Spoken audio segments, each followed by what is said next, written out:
dispositif médical CE.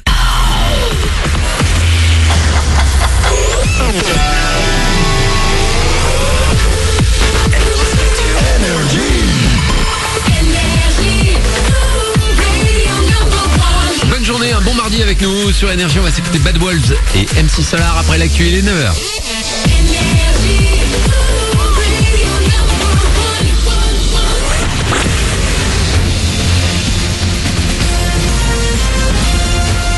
Toute l'actu sur Monaco Menton avec Frédéric Plat.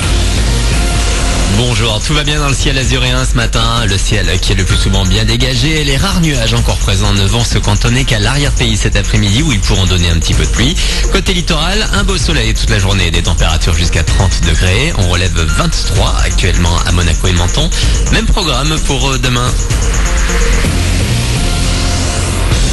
Pas de galère ou presque sur les rails ce matin, si tout roule normalement côté français. Depuis hier soir, plus aucun train ne circule entre Menton et l'Italie. Jusqu'à vendredi matin, d'importants travaux ont lieu sur le poste d'aiguillage de Vintimille. Des dédommagements sont prévus pour les abonnés. Elle a survécu à une chute de 30 mètres. Marie-Ange Mectal, portée disparue depuis mercredi dernier à Tende, a été retrouvée dimanche par les forces de l'ordre sérieusement amochée avec hanches et talons cassés. Cette femme dépressive était tombée du viaduc de Tende. Elle s'est alimentée de feuilles à sa portée pour survivre en attendant d'être secourue. Elle a été héliportée vers un hôpital de Nice où ses jours ne sont plus en danger.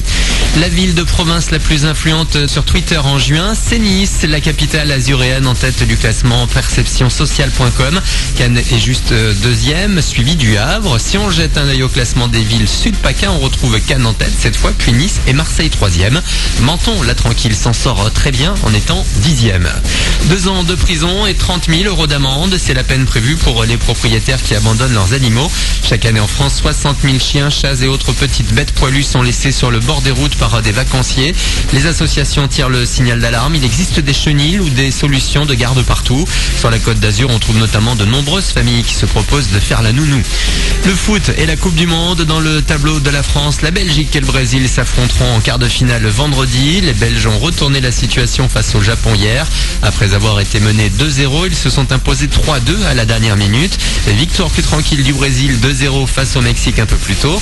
Le programme du jour, Suède, Suisse et Colombie, Argentine. Toujours en foot, c'est signé. Robert Navarro s'est engagé hier avec l'AS Monaco. À seulement 16 ans, jeune espoir du centre de formation du Barça, il a été formé au poste de milieu offensif du FC Barcelone. Enfin, côté départ, Fabinho, qui a signé à Liverpool, a tenu à adresser un message d'adieu à ses supporters rouges et blancs sur les réseaux sociaux. Il a par ailleurs tenu à remercier toutes les personnes qui l'ont aidé durant les 5 ans qu'il a passé avec l'AS Monaco, équipe qu'il est très fier d'avoir représentée, un club avec qui il a été champion de France et qui restera à jamais dans son cœur. Voilà pour votre actu, les 9h03 sur Énergie à Monaco Menton.